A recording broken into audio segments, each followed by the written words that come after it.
Hello, good morning, everyone. Today we'll be discussing on proportion, scale, balance, and emphasis. I will be sectioning the discussion with regards to the topics. So you can actually view this in YouTube. So you can pace yourself with regards to the discussion. Please, I'd like to get your focus and hope if you have any questions, you can just comment in our Google Classroom or just comment below. So we'll be discussing in this series. This is about proportion. So proportion refers to the relationship of one part or the other or the whole. So it's between one object and another, and the relationship may be one of magnitude, quantity, or degree. So in design, it's very important to establish proportion to know the balance later on. You to be establishing the balance of the spaces and to understand the scale on which you will be applying your design. Okay. So proportion. So when dealing in space, in forms in space, one must consider the proportions of three dimensions. You have your x plane, your y's, and your z's. Okay. So you have to consider the balance between elements in landscape, interior, and in architecture design as well. For proportion, so proportioning systems go beyond functional and technical determinants of architectural form and space to provide an aesthetic rationality for the dimensions. So you can just read through here. So we have a lot of unifying proportions with regards to scale and sizes. So a number of theories of desirable proportions have been developed in the course of history. So the notion of devising a system for design and communicating it means to all periods. So you have your golden section. So this is one of the most classical or one of the most ancient proportion systems. You have your classic orders, your Renaissance theories, your modular, your Ken, anthropometry, and scale. So for anthropometry, this is the basis for human size, and scale is the fixed proportion using deterring elements or measurements and dimensions. Okay, so for the golden section, your ratio is A to B, so proportion A to B to C. So this would be your golden section. You can see this if you noticed here in CAFA in the building, you have the section of proportion. But I do hope that you can take a virtual tour in the absence of the actual experience for the meantime. Okay. So when you section, so B is to A is equals to A and B. So, in the course of history, a number of mathematical or geometric methods had been developed to determine the ideal proportion of things. So, these proportion systems go beyond functional and technical determinants and its attempt to establish a measure of beauty. So, an aesthetic rationality for dimensions relationship among the parts of elements to a visual construction. So, during the time of Da Vinci, even to Euclid, this is the ratio to refer to comparison of two similar things. So, a proportion refers to the quality of ratio. So, underlying any proportion systems, therefore, is a characteristic ratio, so a permanent quality that is transmitted from one portion to the another. So, this is very visible when you take in photographs, the different ratios. This is where you establish a perfect ratio in composition as well. So this golden section is established by the ancient Greek. It defines the unique relationship between two unequal parts of the whole. So okay, all right. So you have the golden section in relation to the Fibonacci series. So there is the Fibonacci series is a progression of whole numbers in which each term is the sum of the preceding two. So 1 plus 1, 2, 2 plus 3, 5, 5 plus 8, 13, and so and so. Okay. So different examples of the golden section. So you have the Parthenon. So this is from Athens by Ichthus and Callicrates. As you can see, there is a define golden section. Okay, as you can see. So it's more Okay, so there you go. Moving on.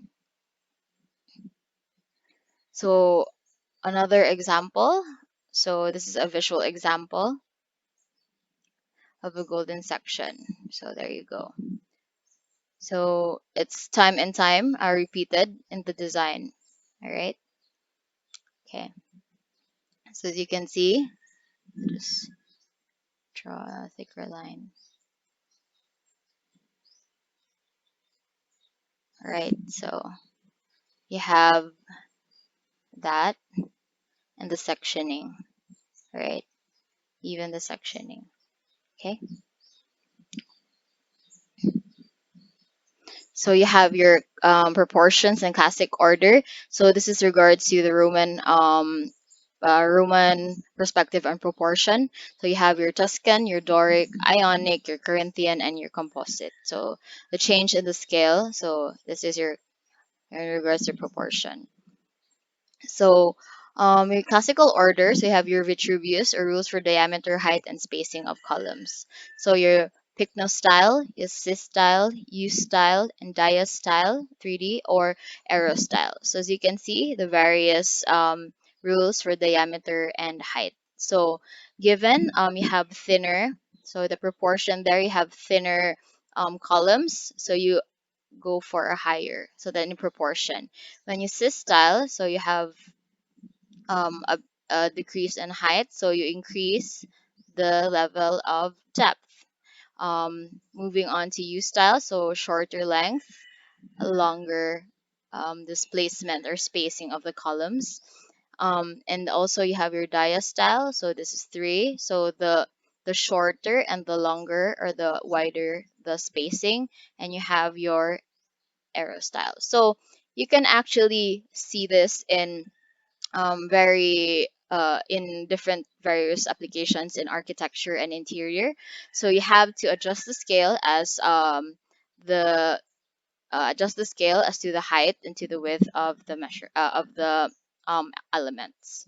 Okay, so your Renaissance. So this is another example. So as you can see, the proportion and the scale. There you go. So you have that scale in relation. So you have your elements set out. Okay. And then you have, so different, this is a visual example. So as you can see, the scale we have. So one also that can be seen through interior. So you have your scale. So so you have that similar composition, and then you have a wider, right? Okay, so your proportion system, so there are 7 ideal shapes and plans for a room. So from this is from Andrea Palladio. It was probably the most influential architect of Italian architecture. So the books on architecture, first published in Venice in 1570, he followed in the footsteps of Alberti and Serlio and proposed the 7 most beautiful proportion and matter of rooms. So I think this is very well explained today, or yeah, say utilized today with regard to the proportion of the rooms. So the modular system was developed by Corbusier. So developed this portioning system, the modular. So it's to order the dimension in which contains and that which is contained. So he took influences from Greeks, Egyptians, and high civilizations in relation to scale of the human body as a grace and human, let's say, harmony in relation to all the elements that come with it. So he took inspiration from the Golden Section and the Fibonacci series with regards to the proportions of the human scale. So this is where the introduction of the inclusion of human scale into the design. So okay, so this is where Le Corbusier began his study and published the modular, a harmonious measure to the human scale. It's universally acceptable to architecture and mechanics. As you can see, okay. So this is Corbusier was very known for this in relation to the human scale, in which he applied into the spaces as well as to his products or his furniture. You have Ken. This is more on the Japanese. So it was based on the measurement of tatami. So you have your three mat room, your four mat, and four and a half, your six, and then move on. So this is basically a standard in which they do the planning. So this was based on one tatami size, and that would actually vary as to the function or the users in the space. Okay.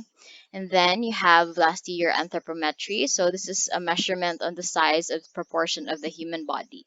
So as we're moving into a more modern approach, as you can see, there is a humanizing in scale and proportion. So before, when you were before it was during the ancient times or the Grecian times, there is absence of a human form. That's why they have a larger scale and proportion with regards to the human scale. So that's why you see monumental approach in design compared now that we actually think about how people experience a space, and in even in architecture, the proportion of the space would actually dictate the emotion or the grandeur or the experience. Um, so with anthropometry, you actually consider the nature of the data that is required for use. So how do you, how a person would actually relate to the space, and how what activities or what functions it serve. So okay, this is very also very important when it comes to interior, since what we evoke is the feeling of function and how we want humans to perceive the scale. So it also plays around with psychology, with proportion or the scale, and in regards to design as well. So your anthropometry, so how people would be laid out, or what kind of function or communication or visual perception we try to achieve. Okay, first.